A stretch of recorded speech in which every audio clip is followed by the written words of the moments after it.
Siemano, siemaneczko, z tej strony Joe, a dzisiaj długo oczekiwany, przeze mnie też długo oczekiwany odcinek o hulajnogach 72V. Będę Wam wstawiał także takie materiały reklamowe tych hulajnóg w międzyczasie, jak będę o nich opowiadał. Ale zanim opowiem Wam o tych hulajnogach, to takie małe ogłoszenie parafialne, bo słyszałem, że jest takie coś jak podbij. Gdzieś tam się naciska takie, wiecie, lajki macie, jakiś tam guzik podbij i niby to zwiększa zasięg, że więcej osób widzi ten materiał. Także jeżeli nie jest to problem, to proszę Was o to, aby tam mi to podbić i zobaczymy, czy tam w chuja leci Google, czy rzeczywiście podbija to coś, te filmy. O, już psy, to już chuj z nimi.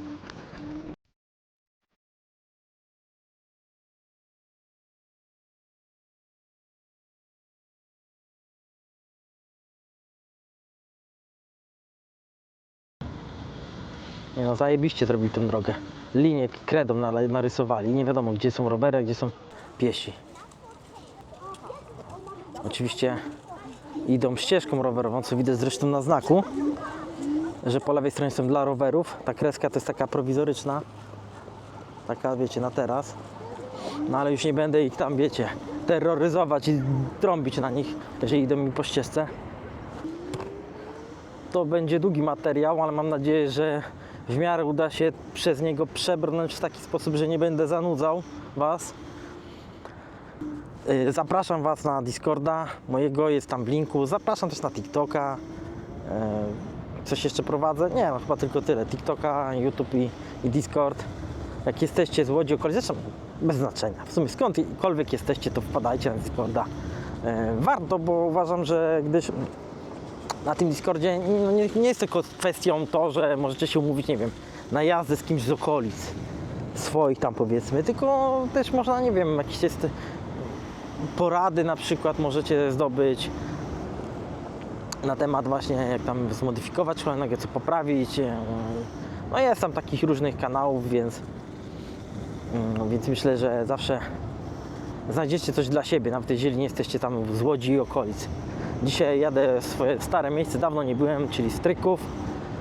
Jest parę osób, które do mnie pisały, że są ze Strykowa i okolic, więc jadę, co prawda z nimi się nie umawiam, ale postanowiłem, że jak pogoda oczywiście dopisze, to będę chciał czasami odwiedzić takie okoliczne miasta, bo też dostałem jakieś tam zaproszenia jakichś tam kolegów, chłopaków z różnych miast. Może uda się niedługo do Skierniewic pojechać, tam spotkać z kilkoma osobami na hulajnogach, też coś tam dla Was nagram. Chciałbym w ogóle takie coś nagrywać, że nie wiem, może na przyszły sezon, że jeżdżę po różnych miastach i powiedzmy zbieramy tam ekipę i nie wiem, nagrywamy coś, jeździmy fajnego, wiecie, coś się dzieje, no.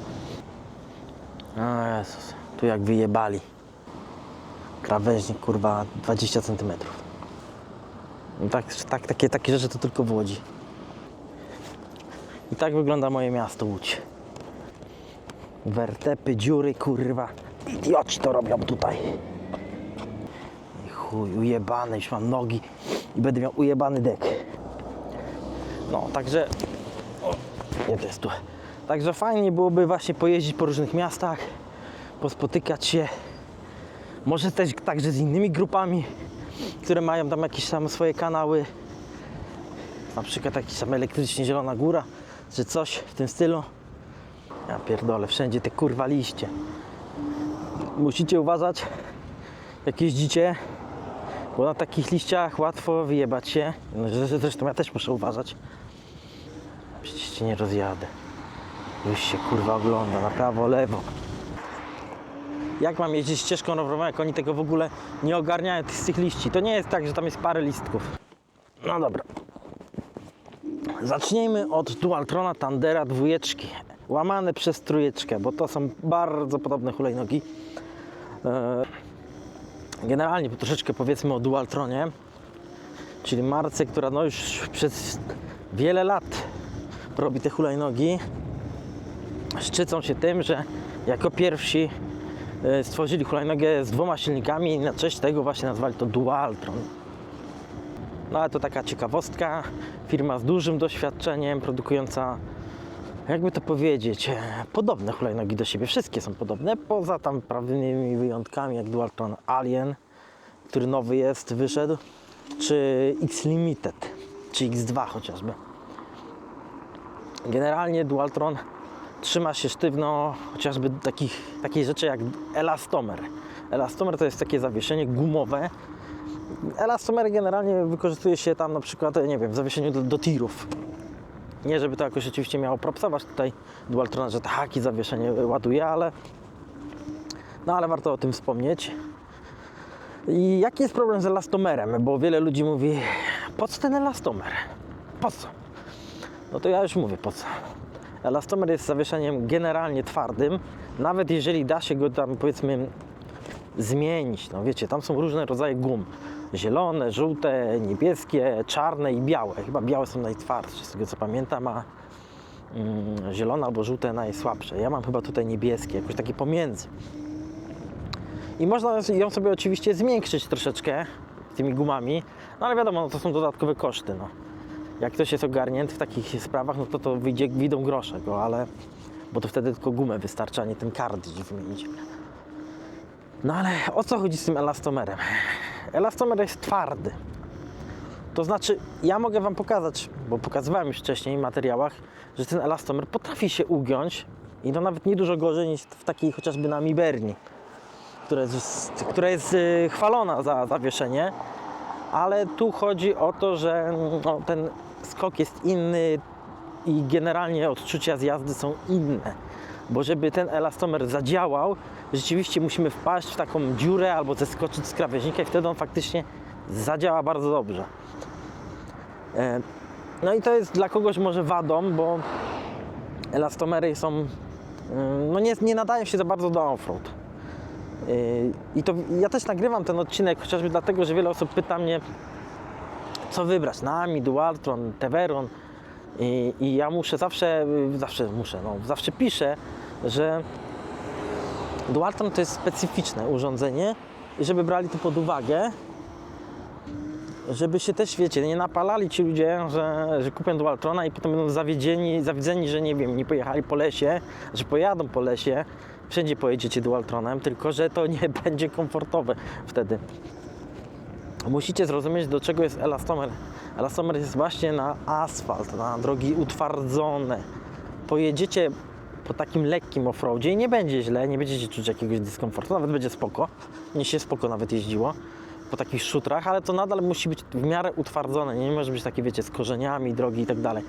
Pojedziecie oczywiście po takiej drodze, ale wytrzęsie Wam szczękę, że to nie będzie przyjemne.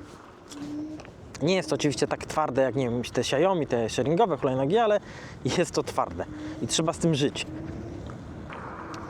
Ale elastomer ma też pozytywne, że tak powiem, zastosowanie, dobre zastosowanie, czyli no jest dobre na wyścigi, na szybką, agresywną jazdę, bo takie zawieszenie, takie twarde zawieszenie, które pracuje wtedy, kiedy musi, bo wiecie, no ktoś powie, no nineboty jakieś tam są bez zawieszenia, ale one nie pracują kiedy trzeba, bo one są zawsze twarde, bo nie mają na przykład tego zawieszenia, a tutaj to zawieszenie jest, tylko jest specyficzne, on pracuje wtedy, kiedy no trzeba, no. A generalnie jest twarde i do takiego ścigania się, no, czy wchodzenia w zakręty, no to jest zajebiste elastomer. No tutaj jest przyjemność po prostu z jazdy, czujecie tą agresję, jeszcze bardziej jest odczuwalna ta agresja w ogóle, bo to jest takie, no po prostu taka twardość, taka dynamiczność przy ruszaniu, przy startowaniu, jeszcze bardziej odczuwacie tą prędkość, bo to przyspieszenie, bo po prostu ta hulajnoga no ciśnie Was, nie schodzi tak jak wiecie w innych hulajnogach, że troszeczkę ten tył przy starcie ugina się i dopiero tam później, w późniejszej fazie dopiero odczuwacie to takie mocne przyspieszenie. Tutaj od razu czujecie to po prostu rwanie, ale to też jest za sprawą oczywiście sterowników kwadratowych, co też zaraz Wam powiem o nim, ale jeszcze kończąc to zawieszenie, no po prostu używa się go do asfaltu.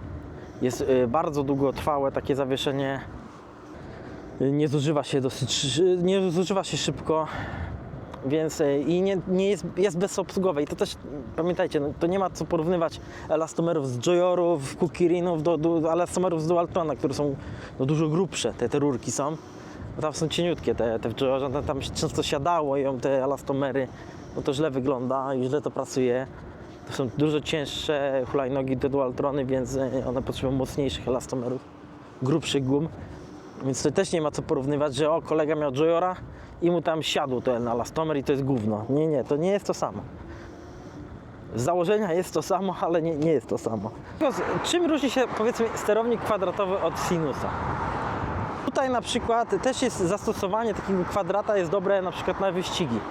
I chociażby ja pokazywałem Wam materiał, w którym miałem odczucie, że na Mibernie, na sinusie startowała lepiej.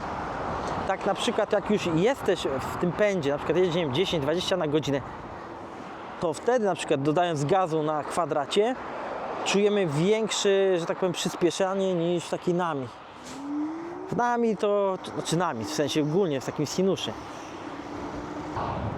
Kwadrat jest dobry na przykład także do wyścigów. Często właśnie na wyścigach, na torach wyścigowych, jak obejrzycie sobie różne materiały, to królują hulajnogi typu Nami, Dualtron, Bronco jakieś są, pewnie Rajony i wiele innych takich podobnych hulajnog tego typu.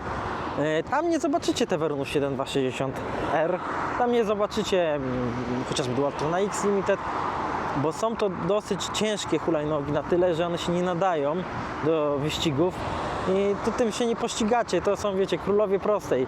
Co z tego, że one tam mają troszeczkę więcej mocy, jak one są po prostu wolniejsze, no wolniejsze w tym sensie, że jak chcecie się kogoś, że ja bym tym Thunderem to bym pierdolnął takiego 7260R, nie na prostej, bo na prostej 7260R by wygrał, oczywiście, ale gdybyśmy jechali gdzieś tam parę razy musieli skręcić, no to taką kolubrynę jak 7260R, która ma no, bardzo złą geometrię, to bym jebnął na luzie po prostu. I ona nie nadaje się do skręcania. Tak samo X Limited, którego oczywiście uwielbiam i mi się podoba i chciałbym go mieć. I być może go będę miał, nie wiem, zobaczymy. No ale wracając do kwadratów, dlaczego dobre są na wyścigi? Wiecie, na wyścigach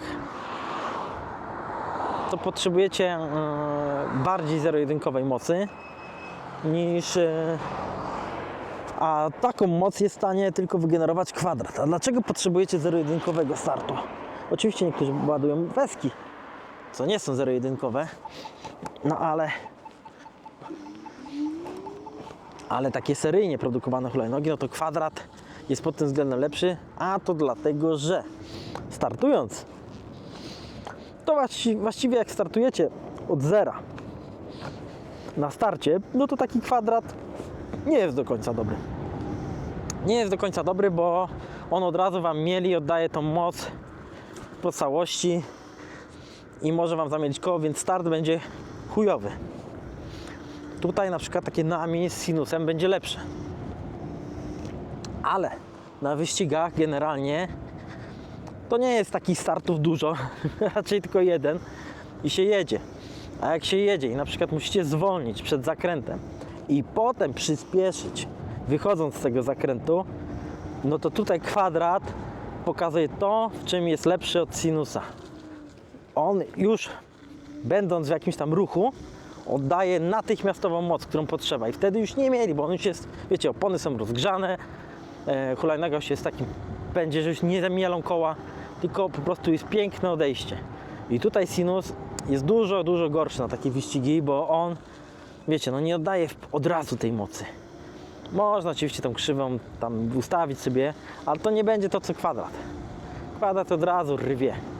Więc taki sterownik jest idealny pod wyścigi. Po prostu wychodząc z zakrętu od razu dajecie pełną parę i ta moc jest od razu oddawana. I tutaj chyba po to są właśnie robione te Dualtrony, żeby właśnie do takiej agresywnej jazdy.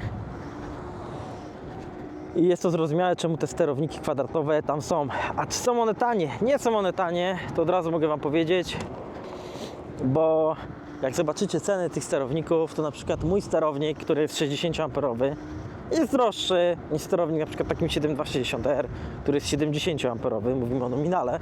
Samo sterownik w Nami jest tańszy niż w Dualtronie moim. Także to ten mit, że te sterowniki są tanie, to jest obalony już, znaczy, bo to nie są tanie sterowniki. Dualtron ma drogie sterowniki, To, że ktoś tam sobie, wiecie, sprzedaje do Chińczyków takie sterowniki, no to już jest inna kwestia. No oni, to są przede wszystkim jakieś chińskie buble. A że mają zero-jedynkową topografię, to co innego. Poza tym nie zgadzam się, bo na przykład miałem Joyora Y6S i tam manetka nie była zero-jedynkowa, tam była taka sinusoidalna, a ten sterownik kosztuje normalnie 120 zł, więc takie bzdury to wiecie, no nie ma co słuchać takich ludzi, którzy takie bzdury gadają, że to są tanie sterowniki. Ale wracając teraz do Dualtrona dwójeczki, trójeczki, bo to są podobne modele, podobnych mocach, mówię podobnych, bo Dualtron Thunder trójka ma 10800 W, a dwójka 10080 W. I Thunder trójeczka ma taki specjalny guziczek tego boosta, który tam właśnie dobija do tych 10080 W. Mój znajomy, który mieszka w Szczecinie i ma Thundera trójkę, miał porównanie z dwójką, mówi, że on odczuwa tą różnicę, że on czuje, że trójeczka jest nieco szybsza. Natomiast ja nie miałem takiej okazji tego sprawdzić, więc nie wypowiem się. Mnie się wydaje, że te 720 W, czyli około 360 W na koło więcej, nie będzie aż tak odczuwalne, jakby to się miało, jak to mówi mój znajomy, ale mogę być w błędzie, więc wydaje mi się, że ta różnica nie będzie taka duża. Ale tak jak mówię, no być może on odczuwa to bardziej, bo on po prostu dłużej tym jeździ i lepiej po prostu wie o tym, więc ja tutaj nie będę go poprawiał, ale mnie na papierze to nie wygląda po prostu dużo. Natomiast tak, czym jeszcze się różni taki Thunder trójka? No, ma inne zawieszenie, o którym zaraz powiem. Przede wszystkim ma też inny system składania, inną sztycę, już taką bardziej teveronową, czyli taką kwadratową, która wygląda na solidniejszą. Czy jest solidniejsza, tego nie wiem. Generalnie wiecie, no awarii Dualtronów dużo nie ma. Oczywiście zawsze się znajdzie jakaś awaria. Ja też miałem awarię w Iglu, hulajnodze takiej średniej klasy. Tam sterownik padł, ale generalnie Dualtrony są mało awaryjne. W odróżnieniu od chociażby takich teveronów. A co już blakoczecie tutaj? I generalnie Dualtrony, tak jak mówię, są mało awaryjne. I co tam jeszcze się różni? No, silniki jakby były większe, się wydają, w Dualtronie Thunderze trójce. Widziałem rzeczywiście, one są troszeczkę jakby większe, znaczy bardziej wychodzą poza tą ośkę, gdzie jest ta śruba, wiecie, montowana, główna, do silników, do wahaczy. One są tak jakby większe, bardziej wystają. Chyba są mocniejsze, tak mi się wydaje, i może to jest powód, dlaczego mój znajomy odczuwa tą moc w Thunderze trójce większą niż w dwójce. Nie powiedział oczywiście, że to jest jakaś przepaść. Powiedział po prostu, że on odczuwa tą różnicę w mocy. Wydaje mi się, że to może być nie w watach, tajemnica ukryta. Tak jak ja uważam, że waty tutaj są praktycznie takie same, prawie że takie same. Tak po prostu w tych KV silnikach. Być może ten Thunder trójka ma większe silniki, no ma na pewno większe, bo widać. I tam się kryje ta właśnie ta różnica. I to faktycznie może mieć rację, że odczuwa to i że są mocniejsze Thunder trójka. Natomiast ta różnica i tak nie będzie jakaś taka, wiecie, bo te hulajnogi obydwie latają mniej więcej te 105-110 km przy dobrych wiatrach oczywiście na godzinę, więc tam różnice nie są duże. Głównie przy przyspieszaniu można jakiś tam odczuć może ten moment. Co tam jeszcze się różni? No to zawieszenie, o którym chciałem powiedzieć. A, jeszcze ta kierownica jest troszeczkę wyższa w standardzie niż w Dualtronie tutaj, w tym Thunderze dwójce. No ale to można sobie oczywiście przelotkami, różnymi tam przelotkami, no, adapterami poprawić, więc to jest tam mało znaczące, ale jest wyższa i na pewno wygodniejsza w standardzie. Natomiast to, co różni te hulajnogi tak zauważalnie, to jest zawieszenie. Gdyż też słyszę takie historie, że Dualtron nie stosuje różnych innowacji, że ta marka się nie rozwija.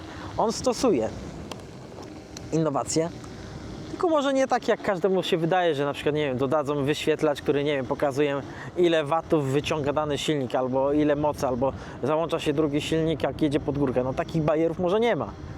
Ale czy to są innowacje? No nie wiem, no moim zdaniem nie. Moim zdaniem to nie są żadne innowacje, bo takie rzeczy to ja mogę sobie, wiecie, kupić westka i wiecie, zaprogramować tak manetkę, wszystko, że mi będzie mi pokazywało wszystko, te waty i te inne rzeczy, bajery. Te, które właśnie no, są w tych niby innowacyjnych hulajnogach.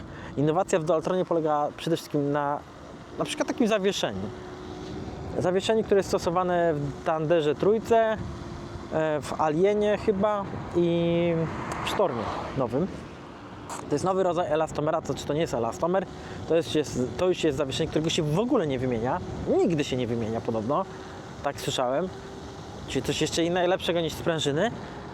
I on ma taki skok, nie wiem, taki 2-centymetrowy. Jest to dosyć specyficzne zawieszenie. Ono rzeczywiście się ugina, jak się tam nogę postawi, w odróżnieniu do elastomera, który się w ogóle nie chce uginać, bo trzeba użyć siły. To tam nie trzeba tej siły użyć.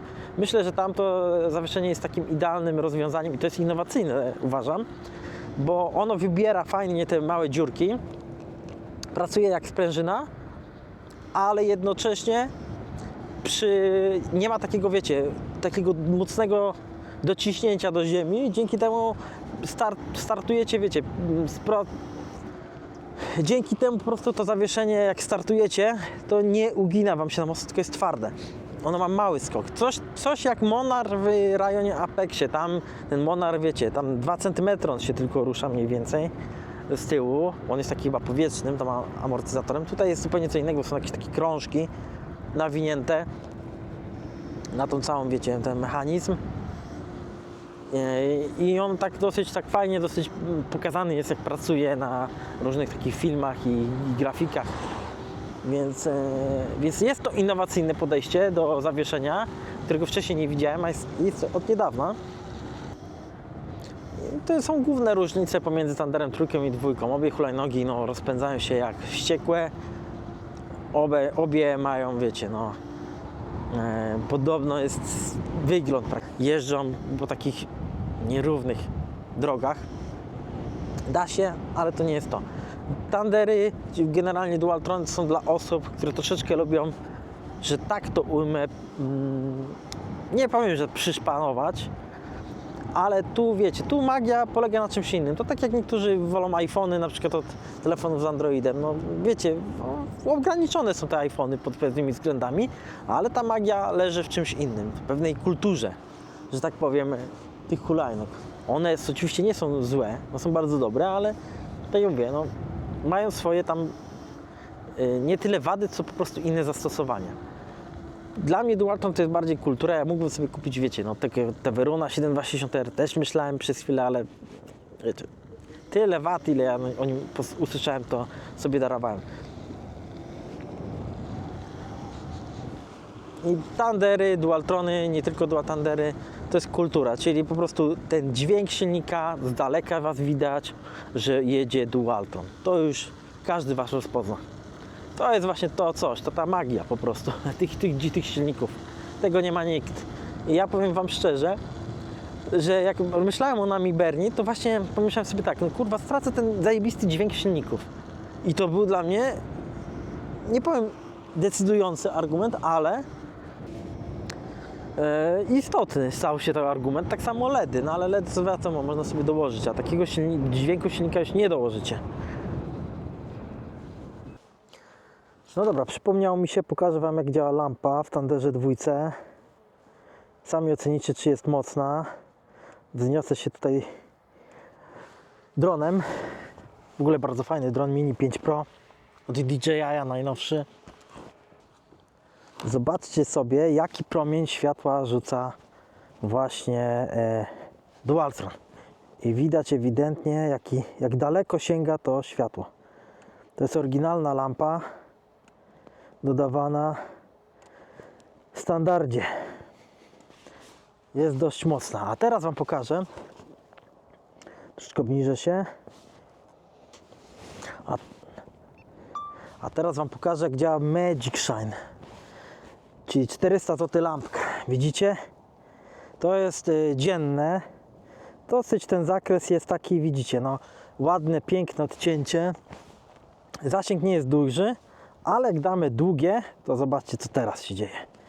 Zobaczcie, co się teraz dzieje. Zobaczcie, jak daleko. Rzepak może krótkie, dzienne. Pięknie. No pięknie to wygląda. Po prostu lampka za 1 000 000 złotych bym normalnie powiedział, że jest. Także tutaj lampka jest po prostu... Zobaczcie w ogóle jeszcze porównanie tutaj z autami. Jakie auta mają lampki. Zobaczcie, w ogóle nie oślepiam kierowców. Ich lampki są dużo gorsze. I jeszcze raz, o, zobaczcie. Tak standardowo lampka świeci na światłach dziennych, a tak jak dacie długie. No po prostu, no ideolo, ideolo. A jak dodam jeszcze oryginalną, no zobaczcie, tak wygląda Magic Shine, a tak wygląda oryginalna. Nie jest zła, też ma niezły promień, troszeczkę jest to światło rozszczepione na prawo, lewo, środek, ale generalnie jest dobrze widoczna. No to nie wiem, ile lumenów jest, ale może nawet i 1000, kto wie. Dosyć mocna, ale jak na standardową jedna z lepszych lampek. No dobra, przejdźmy teraz do Cabo Wolf. Zanim przejdziemy do nami, to jeszcze Cabo. To akurat nie będzie tak dużo. Natomiast Cabo, ten GTR, no to wiecie, no to jest potężna maszyna. Potężna maszyna, która posiada aż 13 000, chyba 440 W, jak się dobrze pamiętam. Tam chyba są sterowniki 100 amperowe, one są wstawione, jak dobrze pamiętam, 100 amperowe, ale mogę się mylić. Są wstawione jeszcze w taką kieszonkę na przodzie, żeby miało lepsze odprowadzanie ciepła. I no tutaj mówimy o hulajnodze bardziej już na offroad. I wiecie, ja ją polecam wielu osobom, bo uważam, że to jest taka hulajnoga, która, wiecie, w asfalcie każda pojedzie, na asfalcie. Ale w offroad już nie każda. I tutaj akurat taki Cabo będzie po prostu no, zajebisty, no to najlepsza opcja, wiecie, 2 lagi z przodu macie. To też nie łobluje, nie potrzebuje takiego amortyzatora skrętu. To raz. Druga sprawa, no to wiecie, no jest to oczywiście ciężka hulajnoga. Posiada baterię chyba tam 35 albo 32 chyba amperogodziny w tej wersji wyjmowanej baterii, bo jest jeszcze wersja Max, która posiada chyba 40, ale nie da się tam wyjąć tej baterii. To jest duży minus tej wersji, bo przy takiej wadze no to by się przydała wyjmowana bateria. Niestety nie jest, więc no tutaj minus, także wersja ta z mniejszą baterią ma to wyjmowane. Zawieszenie, no to tam jest poezja. Stoi się na tej hulajnodze też dosyć fajnie. Ona wydaje się taka wąska i taka kozowata, wiecie, wysoka, ale ona nie jest taka wąska. Ona jest dosyć szeroka. Nie powiem wam, ile ma tam centymetrów, ale naprawdę jest na tyle wygodna, że nie będziecie narzekać na to. Wjedziecie nią wszędzie i wiecie, tam macie tą kozę, prawda? O, już. Wsiowe psy. Tylko je wypuszczą, jak będzie ta nowa ustawa, przejdzie i zobaczycie, jak będą podbiegać. Dopiero te wszystkie wsiowe psy. No dobra, ale wracamy do Cabo. W internecie. Natomiast Cabo, no to wiadomo, no ma to zawieszenie, jakie ma, no jest to po prostu poezja. W offroad wjeżdżacie przy prędkości 60 na godzinę i jest po prostu, nie powiem, że jakoś super przyjemnie, ale na pewno jest bardzo dobre to zawieszenie, że nie robi wam to jakiegoś problemu. Nasz znajomy oczywiście przy tam chyba 70 na godzinach miał taką małą wypadek na tym Cabo i zniszczył silnik przedni, no ale to generalnie tego tam awarii to on tam nie ma. Bardzo udany model, charakterystyczny bardzo z wyglądu, ceniony za granicą. Powiem wam tak, to pokrótce, bo materiały, ten kto ma kupić Cabo, ten kupi go, i polecam go właściwie większości ludziom, no bo z tego co czytam, to większość gdzieś tam sobie jeździ po takich polnych drogach też i będziecie po prostu zadowoleni, no. Nie będzie takiego ryku silnika jak w Dualtronie, owszem. Nie mam przekonania co do wyjętych sterowników na zewnątrz. Ja uważam, że fajnie mieć to wszystko w jednej całości, ale jest to tam tak dosyć jakościowo dobrze zrobione, że nie mam żadnych tam, wiecie, obaw, że te sterowniki jakoś, wiecie, uszkodzą się w tej takiej torbie jakby. Kabo pod tym względem zajebista opcja. Właściwie nie mogę się doczepić do tej hulajnogi, poza tym, że mnie osobiście, sorry, że tak to powiem dla niektórych, no ale ona jest brzydka dla mnie, no. Jest po prostu brzydki te Kabo. Może są osoby, którym się podoba, no, to jest kwestia gustu, wiecie, no, nad tym się nie dyskutuje, no. Dla kogoś innego ta choinka Dualtrona będzie paskudna, a dla kogoś piękna, no i to nie o to chodzi, no ale dla mnie jest po prostu Kabo brzydkie, no. Brzydkie na materiałach, jak patrzyłem. Generalnie nie jest tak brzydkie na żywo, jak na zdjęciach. Na zdjęciach moim zdaniem jest brzydkie, ale na żywo ona rzeczywiście zyskuje, wygląda dużo lepiej. Chociaż nadal nie jest to oczywiście mój styl, no. To nie jest mój styl, ale mocy, bo tam wiecie, 12 cali są opony. Dużo zyskuje na żywo. Ma fajne te LEDy takie pod spodem, świecące. Przy hamowaniu to zapalają się, to jest też temat tajemniczy, bo nasz znajomy mówi, że u niego się chyba na różowo palą, a gdzie indziej jeszcze na czerwono. Różne tam są opcje, chyba albo opcje, że tak powiem, wypuszczanych modeli. Nie nadąży się za tym, ale jak się hamuje, to też gdzieś to światło się pojawia pod spodem. Widać, że się hamuje. Kierunkowskazy z przodu są ok, w miarę widoczne, nie tak jak w Dualtronach, bardzo ładnie widoczne, ale są ciekawie zamocowane, bo na lagach. Manetka, no to podobna jak w Dualtronie, kciukowa, na palec wskazujący, nie kciukowa, co ja pierdolę. Generalnie ten Kabo jest w miarę głośny, nie jest co prawda jak Dualtron, ale jest w miarę głośny, jest głośniejszy niż takie typowe sinusy. No i pędzi tam do 110 chyba, 120, nie wiem, ktoś tam się chwalił. Opcja bardzo fajna, na pewno bardzo bezpieczna, jeżeli jest to hulajnoga, na pewno oryginalna i tutaj bym polecał wersję złotą bardziej, bo ona jest najbardziej charakterystyczna. A czarna to mi się kojarzy za bardzo z tą tańszą wersją Warrior chyba 11, jest taki Kabo, on jest fajny też, tylko że on ma tam baterię 21, ja wiem, że chyba tam jest jeszcze jakaś inna wersja, ale i też jest w dobrej cenie, ale to jest już 60, także to jest zupełnie co innego. Natomiast ten GTR, no to jest po prostu, jest jeszcze GTR oczywiście, to wcześniejszy model, troszeczkę słabszy, też spoko, no ale w tej cenie, jakie są GTR-y, to już brałbym GTR-y. Czasami sobie tak myślę, że jak się wkurwię na tą, nie powiem pogodę, bo akurat GTR chyba nie mają jakiegoś tam dużego IP, to kurwa kupię sobie GTR-a i będę jeździł po tych offroadach, bo nie powiem, czasami zdarzy się, że gdzieś zbłądzimy na trasie i pojedziemy jakimś troszeczkę niefajną drogą i tam rzeczywiście czasami, nie powiem, że klnę na Dualtrona, ale czasami sobie myślę, kurwa, fajnie byłoby jednak mieć coś takiego, wiecie, no, co pracuje zawieszenie, ale takie sytuacje oczywiście są mało spotykane, bo ja oczywiście sprawdzam dużo wcześniej trasę i jakoś mam taką dobrą orientację w terenie. Poza tym przy tej baterii to zawsze można, wiecie, dalej pojechać, gdzieś zatoczyć jakieś kółeczko i nadrobić potem, powiedzmy, te kilometry po asfalcie, a nie jadąc, wiecie, skrótem gdzieś po jakichś polach. Ale jak ktoś, kto ma GTR-a, no to takiego Kabo, no to nie będzie na to narzekał, zawsze będzie gotowy. Także tyle bym powiedział Kabo. Nie jeździłem tą hulajnogą, stanąłem na niej, rzeczywiście jest miękka, fajna. Ma sobie to coś, ale to nie mój styl. Natomiast jak ktoś naprawdę nie zależy mu na wyglądzie hulajnogi, albo ewentualnie mu się podoba ten Kabo, no to why not? Tylko że oczywiście musi przygotować się, że to waży ponad 60 kg. No. Także to jest kobyłka.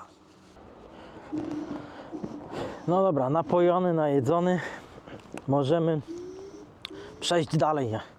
A dalej to do Nami Berni, albo Borneo, bo to na Borneo można jeździć taką Nami.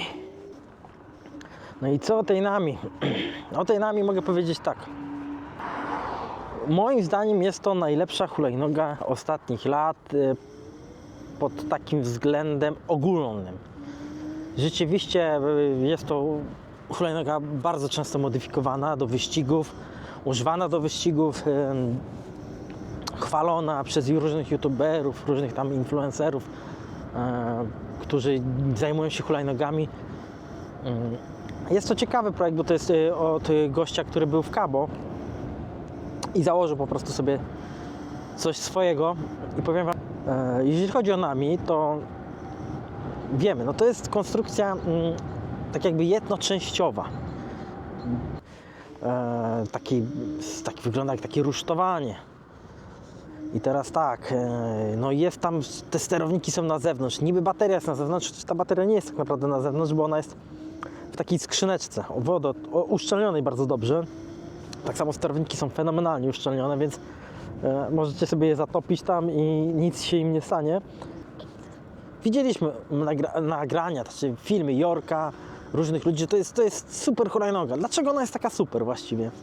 No zawieszenie super, no ale to jest KKE. KKE też można mieć na przykład takim Blade'zie GT2, co ma Electric TOS, tak? Tomek ma, też chyba KKE ma, chociaż nie wiem, czy on akurat zmienił na KKE, bo chyba w tej tańszej wersji nie były KKE, on ma chyba tą wersję z mniejszą baterią, ale mniejsza o to. W Teverunie 7260R też są KKE, więc to nie jest niby nic dziwnego, tylko że Nami była jedną z pierwszych na pewno szybciej miała niż to Teveruny, która ma to zawieszenie KKE, które jest bardzo mięciutkie, bardzo przyjemne, satysfakcjonujące. Nie jest oczywiście to poziom Cabo, ale jest to naprawdę idealne połączenie czegoś, co jest na miasto, trochę na offroad, wiecie, no. I to jest po prostu świetne połączenie. Jak ktoś lubi miękko, to tu jest rewelacja. Ale wiadomo, no, można sobie zawsze tym redampem coś tam ustawić, nie? To odbijanie i tak dalej. I można też skręcić te amorki. Wiadomo, amorki w odróżnieniu od elastomerów no, szybciej się zużywają. Ale to inna kwestia już. Co taka Nami jeszcze ma? No ma fajne takie LEDy. LEDy ma takie charakterystyczne, są takie gołe, punktowe, ale nadają mi charakter temu rusztowaniu, te LEDy, to wszystko pasuje, tam jest wszystko spójne. Wygląda jak taki, nie wiem, obcy albo predator, ta hulajnoga. Także ma także taki, wiecie, oryginalny wygląd. Właściwie z niczym innym nie pomylicie. Nami to widać z daleka, więc tak jak Dualtrony słychać z daleka, tak Nami z daleka widać. Jest to bardzo sztyca karbonowa. Nie żadne amelinium. Nie żadne amelinium, tylko karbon. I to czuć. Jak pukacie tam, wiecie, paluszkiem, to po prostu czuć, tak, jakie to jest twarde. W ogóle ten system składania jest fantastyczny, stożkowy. Ta kierownica oczywiście jest wąziutka, cieniutka, to jest taka twarda, nie ma żadnych luzów, tam nie ma prawa być żadnych luzów. To musielibyście zobaczyć. Ta konstrukcja nie ma prawa po prostu mieć żadnych luzów. No, łożyska, jak w ogóle są zrobione tej Nami, to jest coś no, niesamowitego. Ciężkie, duże, potężne łożyska. Zaraz ci kurwa zaświecę, no. Chuju jebany. Kurwa koślepia, no tymi LEDami. W ogóle te auta z tymi LEDami to mnie wkurwiają jak nigdy. Podnóżek, uważam, że najlepszy to jest podnóżek w hulajnogach, jaki może być. Wygodnie stawiacie stopę, długość, wielkość, dek, szerokość. Wsiadacie na tą hulajnogę i jest wam wygodnie. Ja naprawdę, wiecie, bo są ludzie, którzy mają coś takiego, że jak kupią jakąś hulajnogę, w ogóle nie tylko hulajnogę, telefon i tak dalej, to zaczynają racjonalizować swój zakup i przechwalać go bardziej niż on naprawdę na to zasługuje. Mówią, że jest niesamowity, umniejszają innym, a tu wiecie, ja tak nie mam. Ja mówię jak jest. I wiecie, ja nie mam Nami, nie mam Nami. Myślałem o Nami też, nie była dostępna, nie kupiłem, wziąłem Thundera. Ale wahałem się między tym a tym. Myślałem też o 7260R, ale no nie. To nie ta liga. Dla mnie nie ta liga pod względem podejścia do klienta, ale o tym też powiem. Jak już będę mówił o Teverunie. Więc mówię jak jest, no Nami nie mam, mają mój znajomy jeden i drugi, ale nie mogę oprzeć się, żeby nie powiedzieć, że naprawdę to jest świetna hulajnoga. Też ta hulajnoga ma jakiś charakter, ma swój styl, ma w sobie coś takiego wyjątkowego. Jest tam oczywiście 8400 W, jest trochę mniej niż w Thunderze. Niby podają niektórzy 9200 w turbo jakimś, no ale nigdzie tego nie ma. Większość mówi 8400 W. Czyli tyle mniej więcej co, nie mniej więcej, tyle samo co InMotion RS. Tylko że teraz tak. Czy czuć te 1000, prawie 700 watów różnicy między Thunderem a nami? Powiem Wam tak, ja nie czuję. Ja nie czuję dużej różnicy. W ogóle uważam, że w hulajnogi 72V i nieważne, czy to są jakieś Kingi RS z 5000 W, czy to są chociażby tak Life X9, co ma chyba tam 6000 około W. Mam wrażenie, że te wszystkie 72V hulajnogi, one podobnie przyspieszają, podobnie jadą i ja nie czuwam jakichś różnic w ogóle w takiej szybkości w ogóle. Jeżeli są one, to są naprawdę bardzo małe, minimalne i jest to w ogóle nieodczuwalne, więc nie ma tu różnicy, czy kupicie na przykład, nie patrzcie na to, że nie wiem, ta hulajnoga ma 8000 W, a ta ma 10, a ta ma 15000 W. To jest jeszcze kwestia KV silników, różnych rzeczy.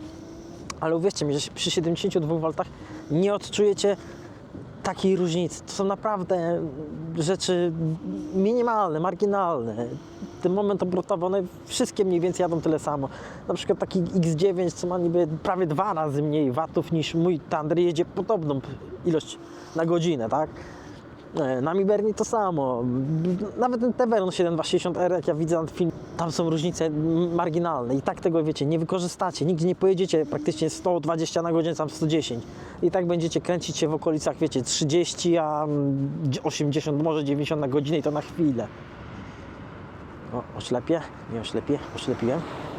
Oślepiłem. Dobra, wyłączę to światło, bo to oślepia. Okej, jeżeli mamy jakiś, powiedzieć, wadach nami, to ja mógłbym przyczepić się na przykład do oświetlenia. Uważam, że oświetlenie w nami no, mi się nie podoba. Znaczy, podoba mi się ten pasek LEDowy, który jest, wiecie, na tym deku, tak? Co idzie przez dek, to jest zajebiste. Ale powiem Wam tak, chociaż widać to światło stopu, to jednak na przykład te kierunkowskazy, bo niby są widoczne, ale kuźwa są tak blisko osadzone siebie, że właściwie no źle to wygląda. To nie wygląda tak jak w Dualtronie. To trzeba powiedzieć sobie szczerze. Przednia lampka no jest dziwna. W sensie ona rzuca promień na szerokość, a na długość to jest, nie wiem, może metr ma tego promienia. Też to nie jest nic... Kurwa, zaraz Ci poświecę. No to masz, kurwo jebana.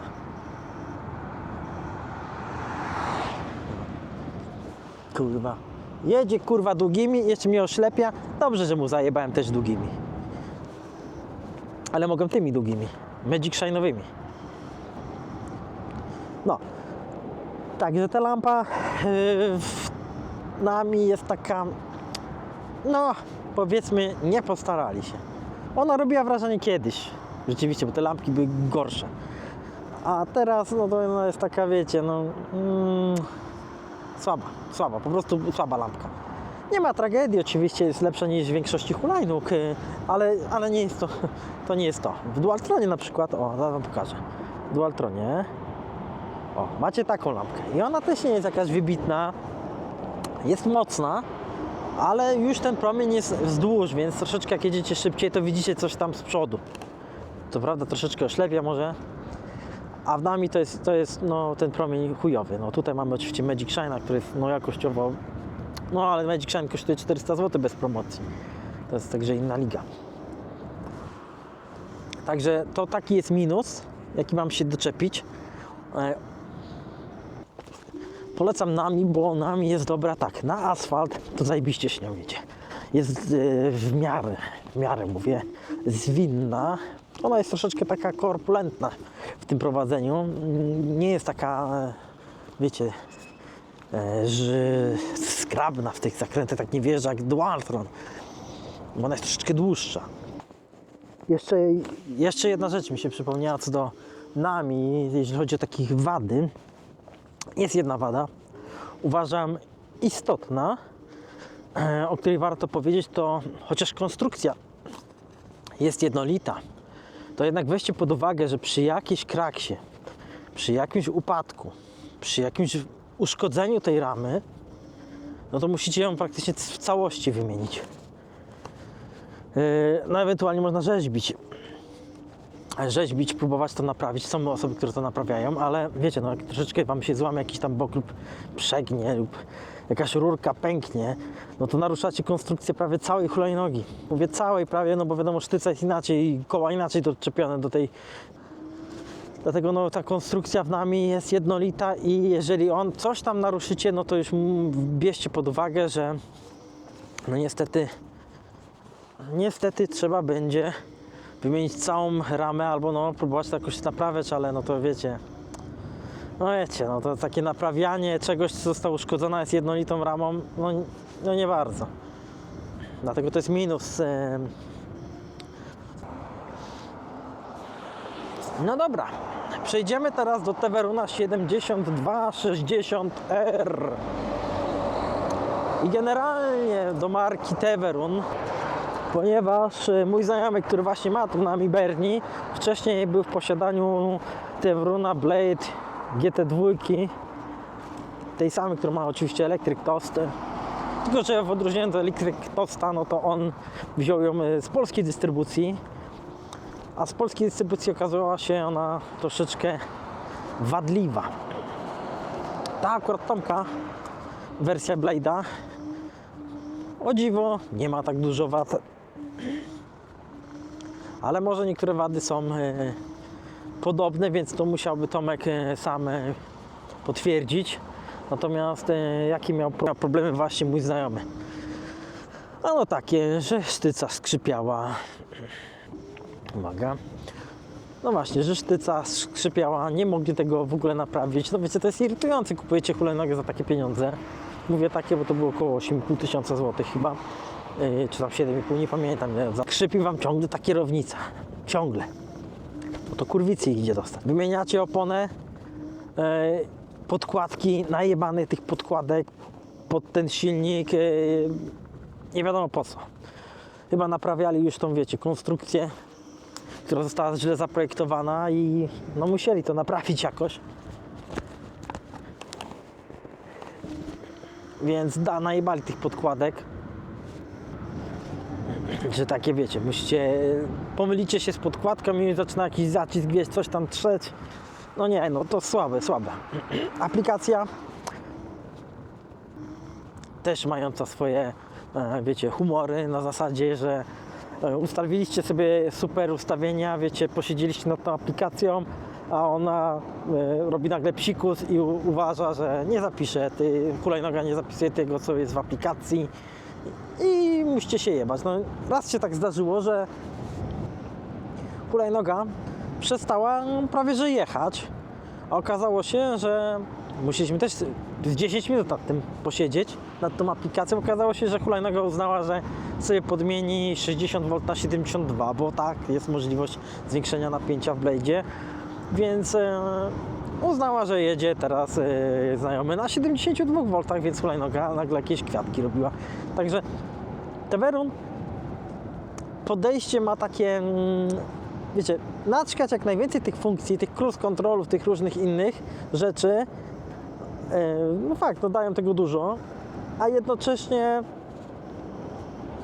jednocześnie wiecie, no to jest wszystko takie jeszcze w fazie beta testerzy, no po prostu. No i teraz tak, przejdźmy do tego 7260R. To jest hulajnoga, która ma chyba 2 lata, jak dobrze kojarzę, ale może 3, niech mi ktoś poprawi. Wydaje mi się, że 2 lata. Mieliśmy wersję, mamy teraz najnowszą rewizję V5 mamy, była V4, V3, no trochę tych wersji było, nie powiem. No i teraz tak, wersje do V3 miały taki problem, że łapały wobbling przy prędkościach 60-70 na godzinę, pomimo 2 amortyzatorów skrętu. Wersja V4 i V5 niby została naprawiona z tego problemu, gdyż tam niby, mówię niby, bo powiem wam tak, jelonki, sarenki, się przestraszyłem przez chwilę, gdyż, damy sobie długie, I niby zostały naprawione, mówię niby dlatego, że nigdzie nie znalazłem oficjalnej wersji, że tam niby zostało, wiecie, zmieniona jakaś geometria tych hulajnóg.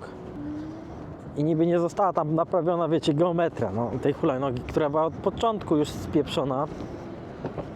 Ale zanim opowiem o tej geometrii, to wszystkim to, no tak, no to jest hulajnoga 72V. Wyszły różne wersje, wyszły z 10 tysiącami watów, wyszły z 15 tysiącami watów. No dużo mocy, ktoś powie, no 15 tysięcy watów, no to dużo, taki więcej niż X-Limited ma, no, więcej niż Kabo.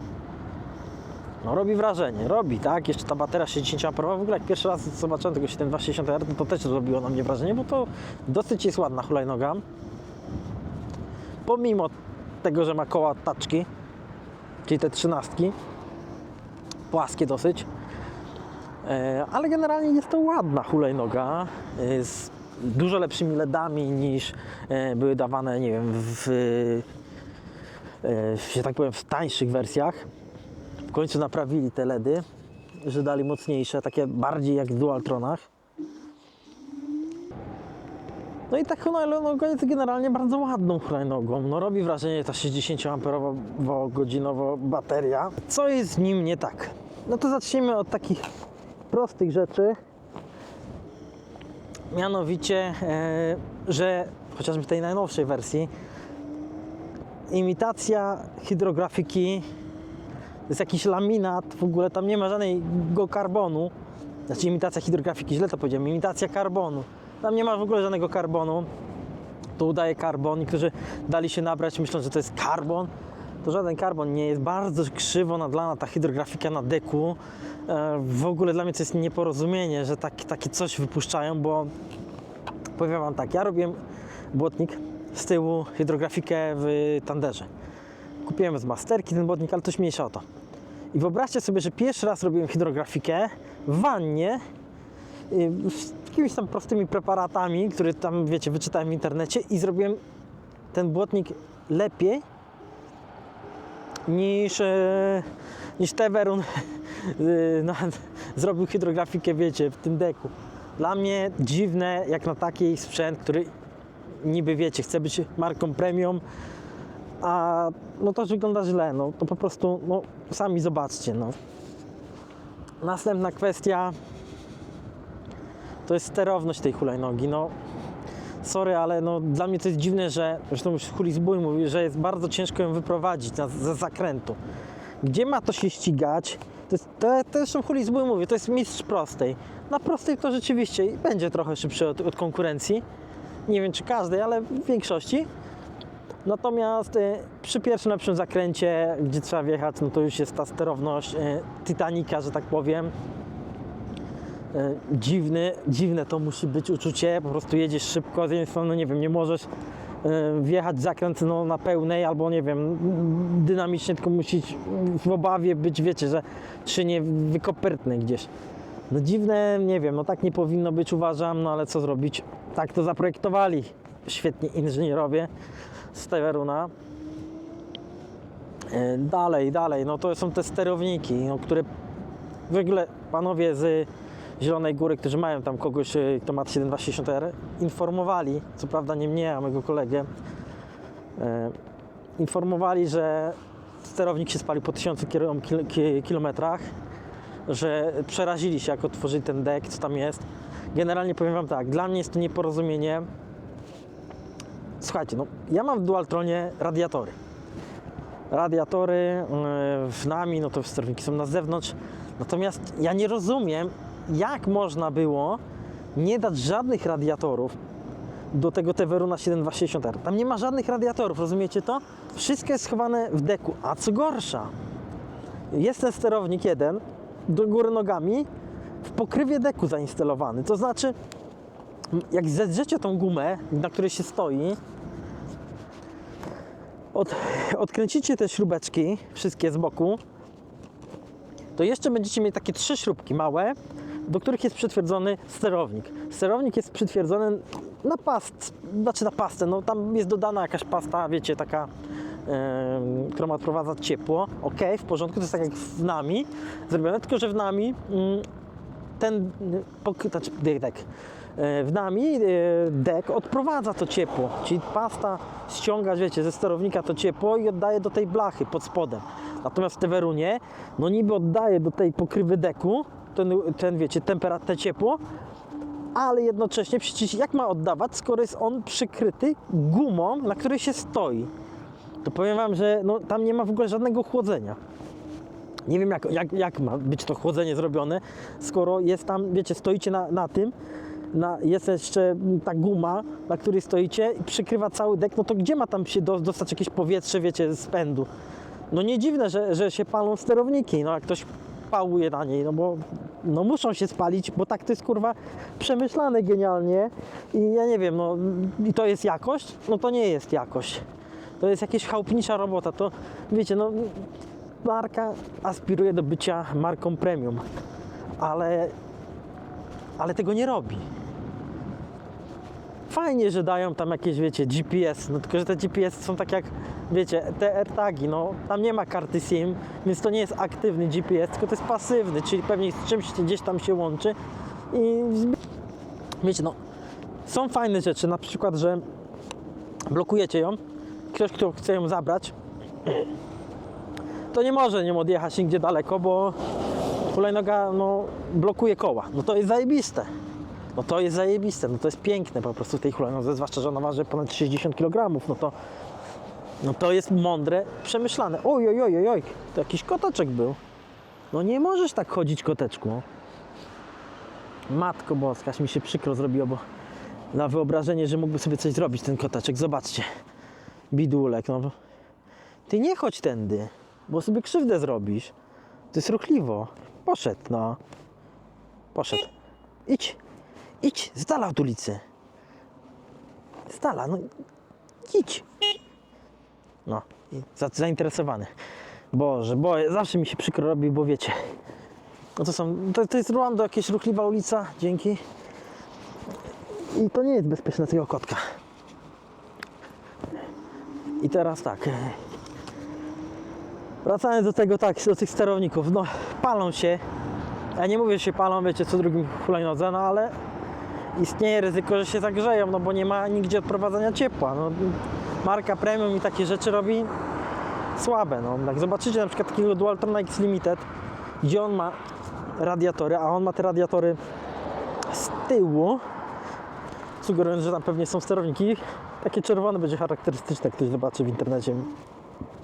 Można zobaczyć to. Więc te sterowniki są po dziadowemu zrobione. Dalej, to już Huli Zbój mówił. Kabel hamulcowy. Kabel od hamulca tylnego, który jest na linii ze stopką. Czyli jak na przykład walicie stopką, chcecie sobie, nie wiem, stopkę złożyć, to istnieje duże ryzyko, że pociągniecie za ten kabel hamulcowy. No i wiecie, no, nikt nie chciałby, żeby pociągnąć za ten kabel i nie wiem, żeby wylał się jakiś płyn na przykład, nie, hamulcowy, no to byłoby chujowe. Ale no nie przemyśleli tego, no to jest słabe.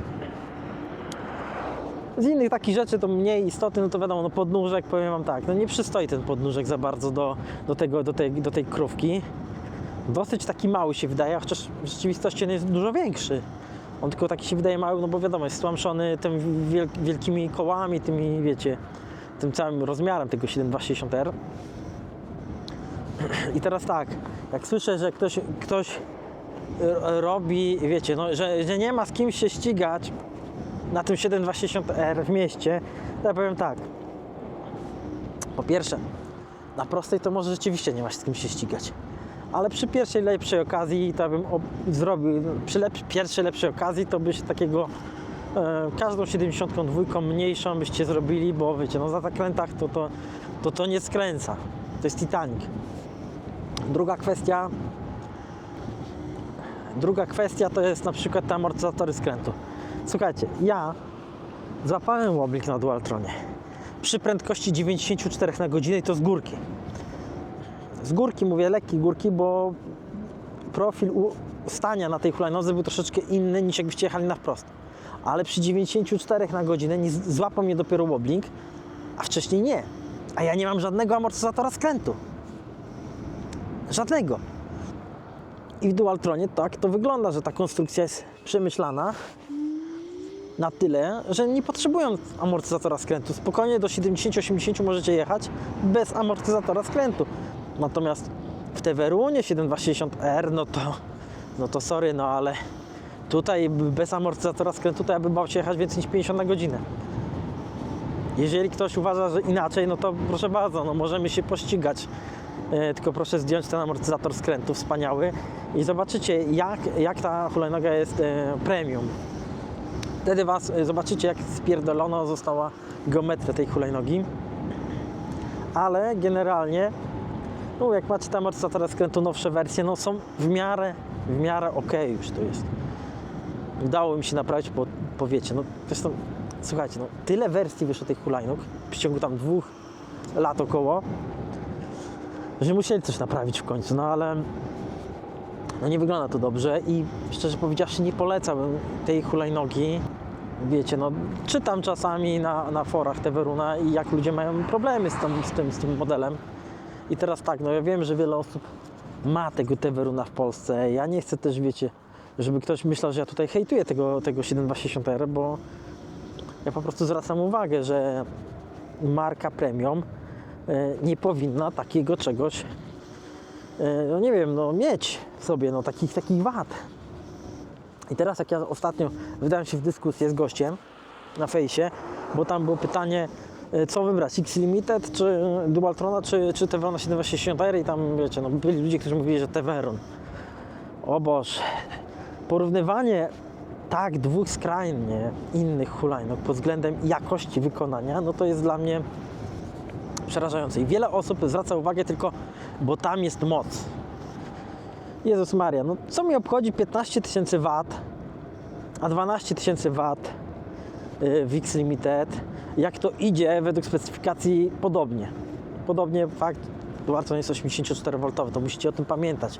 Mogą mieć inne KV silniki i wbrew pozorom te 12 000 W wcale nie musi być, wiecie, słabsze niż te 15, praktycznie rzecz biorąc.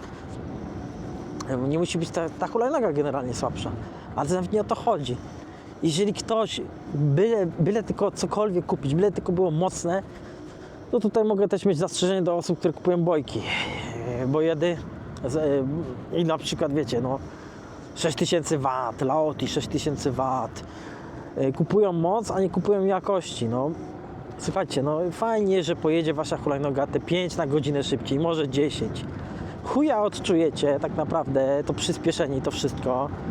Te różnice będą naprawdę marginalne, a liczy się także jakość i prowadzenie, stabilność i tak dalej.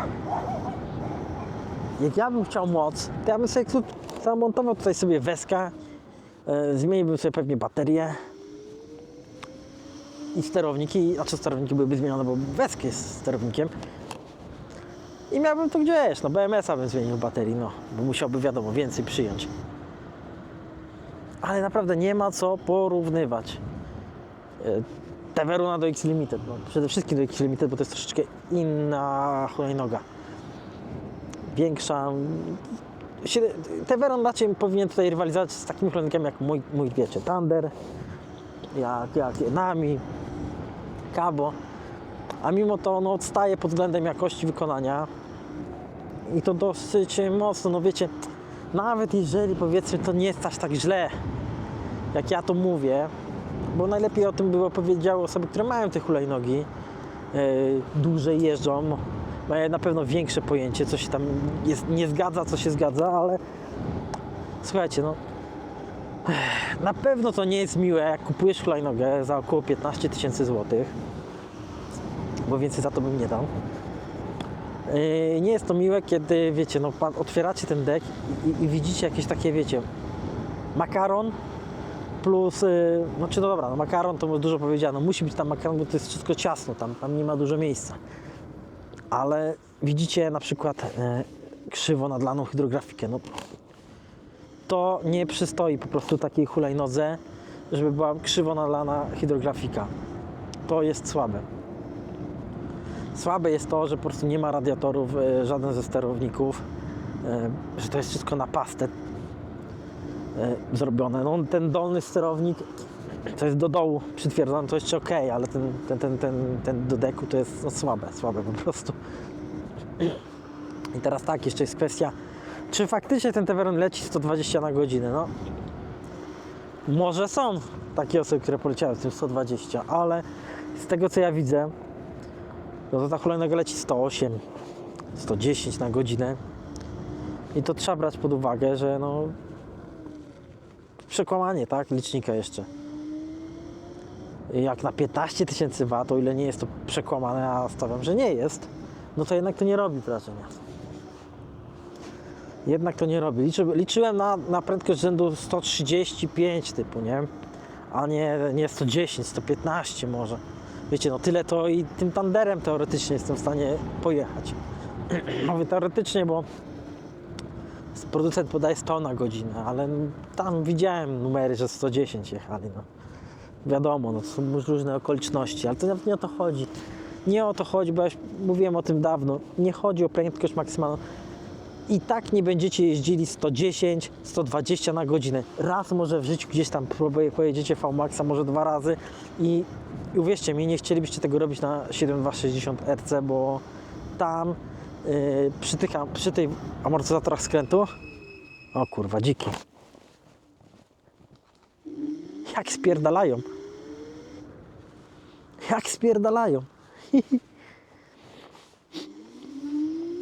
no, ale to ja ich naruszyłem, ich teren, że tak powiem. No i nie chcielibyście jechać 120 takim Teveronem, bo to nie jest bezpieczna hulajnoga. Kabo byście polecieli, Dualtronem byście polecili, ale nie Teveronem. I nie polecam nikomu jeździć takich prędkości. Poza tym, tak jak mówiłem, tu V-Max nie ma znaczenia, naprawdę tu chodzi o moment obrotowy. O, zwierzyna się aktywowała. Tu chodzi o moment obrotowy, tu chodzi, żeby, wiecie, hulajnoga fajnie się zbierała i żeby miała to coś. I to nie jest tak, że ten 7260R to jest jakiś bubel, bo on ma fajną baterię. SK Blade w ogóle to jest inna technologia. Pod względem takiej, wiecie, jakości, no to nie jest może jakoś dużo lepiej, czy lepiej znacząco, niektórzy mówią, że i gorzej. Różne opinie są, natomiast chodzi o to, że jeżeli jakieś awarie będzie w jakimś ogniwie, no to łatwiej będzie to jakoś tam wymienić w SK Blade, bo tam są, wiecie, te płaskie baterie i łatwiej będzie po prostu wydobyć tą awaryjną, Boże, tą wadliwą baterię, tą część. Generalnie no, jest to duża bateria. Może tam troszeczkę producent przekłamuje ten zasięg, ale generalnie zrobicie nią spokojnie 150 km. To nie ma żadnych problemów. Nawet może pod 170. Oczywiście widziałem filmy, gdzie robili ludzie na tej 190 prawie, ale to wiecie, no to jechali tam 25 na godzinę. No. Także bateria jest spoko, wygląd tej hulajnogi jest no super. Stoi się na niej wspaniale, jest wygodna, jest miękka. Chociaż zastosowanie KKE uważam, że troszeczkę za miękkie są te zawieszenia jak na tak dużą hulajnogę. Ale dobra. I w ogóle uważam, że Teveron powinien tutaj zastosować 2 lagi, bo zauważcie jedną rzecz. Praktycznie wszystkie hulajnogi, te premium, które które ważą powyżej 60 kg, mają 2 lagi. Wyjątkiem tutaj, z tego co ja pamiętam, to jest X Limited, ale on ma zupełnie inną sztycę. To jest taka sztyca grubości, jak te, nie wiem, 3 sztyce w Teveronie 7260R. Dlatego dziwię się, że taką cienką sztycę zastosowano w tak potężnej konstrukcji. Uważam, że tam powinna być 2 lagi powinny być. I pewnie wtedy byłby zlikwidowany ten wobbling, ale no nie pomyśleli. To był taki zlepek troszeczkę tych, wiecie, tych fighterów, tych blade'ów, takiego wszystkiego i zrobili taką krówkę, ale nie pomyśleli o sztycy. Wąska jest co prawda tam kierownica, ale wiecie, takie rzeczy to da się zmienić, nie? Kierownicę możecie sobie, wiecie, no, zmienić na szerszą. I tak jak mówię, no dla mnie jest to podejrzane, żeby dawać tak wąską kierownicę od modeli lżejszych do takiej krówki. Jak zobaczycie hulajnogi innych marek, to tam są na ogół 2 lagi, wyjątkiem, tak jak mówię, jest X Limited. Już nawet nie wspomnę o tych awariach, tej aplikacji, tego wszystkiego. Jest to dosyć awaryjny sprzęt, chyba najbardziej awaryjnych z tych wszystkich premium, że tak to ujmę, hulajnóg. I teraz tak, podsumowując to ogólnie wszystkie te 4 najpopularniejsze modele, to ja mam taki wniosek. Doszedłem do wniosku takiego, że Dualtron to jest dla indywidualistów. To jest produkt dla osób indywidualistów, takich wiecie, na zasadzie idę pod prąd, w dupie mam, wiecie, to zawieszenie, buczy fajnie silnik, fajne mamy LEDy, troszeczkę takich, wiecie, no takich osób jak ja, które są, no nie wiem, być oryginalne, no, stawiając to ponad, powiedzmy, jakąś tam wygodę. Dualtrony są wygodne, ale na asfalt, nie na offroad. Generalnie są to ok hulajnogi, da się pojechać wszędzie, tak jak wspomniałem, ale tak jak mówię, to jest bardzo dla takich indywidualnych osób, które mają inne, że tak powiem, spojrzenie. Dla nich jest wygląd ważny, jakieś takie, wiecie, oryginalność. Kabo natomiast, gdybym miał powiedzieć dla kogo jest, to jest dla osób, no to jest dla świrów offroadowych. To jest dla takich osób, wiecie, które muszą sobie pojechać gdzieś tam w las, które nie boją się ubrudzić hulajnogi. To jest dla nich stworzone, żeby poszaleć troszeczkę. O, znowu kotek. Uważaj. Żeby troszkę poszaleć na tej hulajnodze. Wiecie, taki co mają gdzieś tam, czy się ona ujebie i tak dalej. Chociaż minus jest też w Kabo, że tam jest IPX5, tylko że wiecie, jak chcecie jechać po offroadzie, po błotach, jakichś innych rzeczach, wypadałoby mieć to IP67, może 8, albo IPX7, jak mają te Tigery, bo IPX5 i offroad, no to jest też minus jakiegoś tego Kabo. Nami Bernie mi się wydaje, że jest dla osób racjonalnie myślących, które nie to, że inni nie myślą racjonalnie, ale to jest dla takich osób, które chcą mieć wszystko.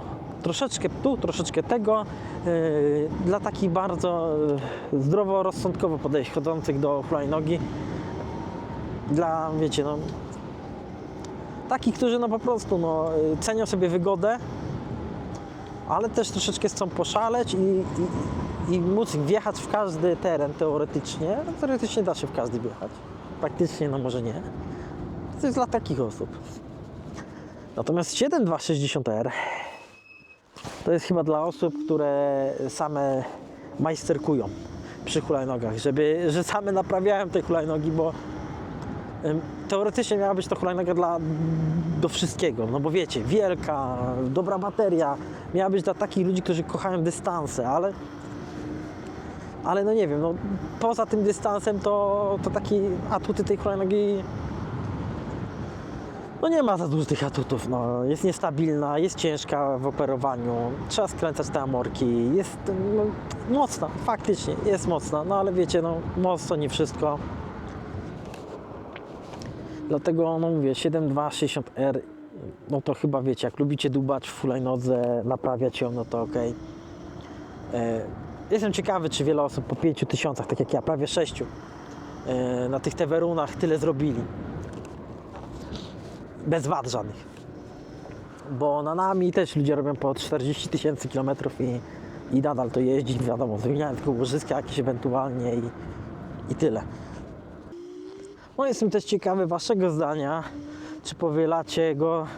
Ja wiem, mogę, że nie chciałbym kogoś urazić tutaj, wiecie, no, swoją opinią, no ale ona nie jest wyssana z palca u lewej nogi, tylko po prostu, no takie dochodzą mnie słuchy, takie widzę rzeczy, no. Ja nie mówię, że każdy Tevern się psuje, bo wiecie, ja też miałem tego Joyora Y6S i każdy na niego jebał, że to gówno, a ja byłem zadowolony, żył mi do dzisiaj, nie? Więc wiecie, no zawsze jest takie coś, że jak dbasz, tak masz. Te opinie, które przeczytałem o Teverunie i te problemy, no to nie są wyssane z palca i tak jest, no i troszeczkę bym odradzał zakup takiego modelu. I tak jak mówię, no osobiście mogłem go kupić, ale no dla mnie, no wiecie, no 40 bateria to była wystarczająca. Nie chciałem mieć też krowy dużej. Jak będę chciał krowę dużą kupić, to będzie to X Limited, bo uważam, że X Limited w jakimś tam sensie no jest hulajnogą wyjątkową. i wolałbym X-Limited niż jak już mam nosić jakąś hulajnogę, no to X-Limited tylko i wyłącznie. Być może, mówię, być może w przyszłym sezonie udałoby mi się mieć tego X-Limited. Zresztą teoretycznie mógłbym go mieć nawet i teraz, ale wiecie, no to nie chodzi o to, że on tam, wiecie, no za dobre pieniądze można mieć X-Limited, tak się dobrze poszuka, ale tu nie o to chodzi. Mógłbym go mieć, tylko ja naprawdę mieszkam w bloku i ja nie mam jak w ogóle to wnosić. Mieszkam na pierwszym piętrze i co? I teraz mam kupić taką specjalną szynę i co? Na tej szynie jak go wnosić? Wiecie, ja nie mam windy. Nie mam windy, więc na szczęście no nie musiałbym go dużo wnosić, no ale słuchajcie, no to jest 83 kg.